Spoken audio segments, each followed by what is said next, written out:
আসসালামু আলাইকুম। আজ আমি কোনো অনুরোধ করতে আসিনি। আজ আমি আপনাদের বিবেকের কাছে কিছু প্রশ্ন রাখতে এসেছি। আমরা কি এতটাই অন্ধ হয়ে গেছি বিনোদনের নামে আমাদের মা বোনদের ইজ্জত আর ইসলামের পবিত্র পোশাক বোরকা নিয়ে তামাশা হচ্ছে, আর আমরা তা দেখে হাততালি দিচ্ছি।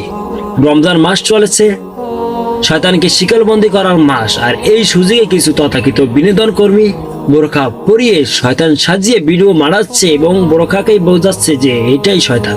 তারা বোঝাতে চাচ্ছে বোরখার ভেতরেই নাকি শয়তান থাকে। নাউজুবিল্লাহ। বোরকা বা পর্দা কি কোনো শয়তানি পোশাক?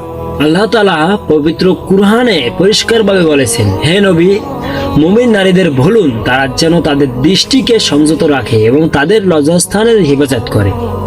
তারা যেন তাদের মাথার ওড়না বক্ষ দেশে টেনে দেয়। সূরা আন-নূর আয়াত নাম্বার 31। যে পোশাক আল্লাহ এবং তার রাসূল সাল্লাল্লাহু আলাইহি সাল্লামের নির্দেশ, সেই পোশাককে শয়তানের প্রতীক বানানো কি সরাসরি কুফরি বা শিরক নয়? এই সস্তা কমেডিয়ানরা আমাদের পবিত্রতাকে নিয়ে খেলা করছে, আর আপনারা সেগুলো শেয়ার করে, লাইক করে, কমেন্ট করে প্রচুর পরিমাণে তাদেরকে সাপোর্ট দিচ্ছেন এবং তাদেরকে ভাইরাল করছেন। আপনাদের কথা আবার কি বলবো? আপনারা যখন অনলাইনে কোনো সুন্দরী মেয়ে দেখেন, সে নাস্তিক কিনা, সে ইসলামকে অপমান করছে কিনা তা না দেখেই তার ভিডিওতে গিয়ে হুমড়ি খেয়ে পড়েন।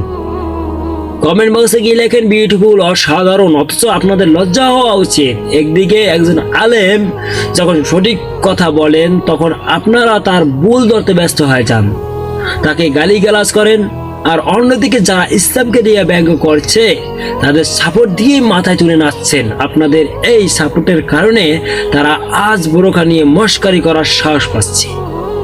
যদি আপনারা শুরুতেই প্রতিবাদ করতেন, তবে এই অসভ্যরা কোনো দিন সাহস পেত না এইভাবে আমাদের ধর্মকে ছোট করার। আমি নাস্তিকদের নিয়ে ভিডিও তৈরি করি, আমি জানি তাদের এজেন্ডা কি। তারা চায় আমাদের মগজ ধোলাই করতে। তারা চায় আপনারা যেন বোরকা পরা নারীকে দেখে শয়তান মনে করেন এবং মানুষ বোরকাকে ঘৃণা মনে করে। মেয়েরা বোরকাকে শয়তানের পোশাক বলে তারা গায়ে না দেয়। তবে এই সব সস্তা কমেডির কারণে নাস্তিকরা তাকে দেখে উপহাস করার সুযোগ পাচ্ছে। তারা বলছে, দেখো বোরখার ভেতরে শয়তান যাচ্ছে। এই পাপের দায়ভার কি আপনাদের নয়? যারা এইসব ভিডিওতে লাইক কমেন্ট করছেন, এখনই সময় রুখে দাঁড়ানো। আপনারা যারা আমাকে দেখছেন, আর তাদের প্রতি আমার 3টি অনুরোধ। রিপোর্ট করুন যখনই এমন কোনো ভিডিও দেখবেন যেখানে ইসলাম বা পর্দার অবমাননা হচ্ছে। সাথে সাথে হেড স্পেস হিসেবে রিপোর্ট করুন। বয়কট করুন এই সব কমেডিয়ানদের চ্যানেল, আনসাবস্ক্রাইব করুন এবং তাদের ভিডিও দেখা বন্ধ করুন। তাদের রুজিতে আঘাত না করলে তারা আর থামবে না। ভাই প্রিয় দর্শক, আমার এই ভিডিওটি শেয়ার করে মানুষকে সচেতন করুন যেন কেউ আর এইসব নোংরামিতে পা না দেয়। মনে রাখবেন, দুনিয়ার এই সামান্য হাসাহাসি আপনার পরকাল ধ্বংস করে দিতে পারে। আল্লাহ আমাদের মা বোনদের পর্দা রক্ষা করার এবং আমাদের সঠিক বুঝ দান করার তৌফিক দিন। সকলে কমেন্ট বক্সে লিখে যাবেন আমিন।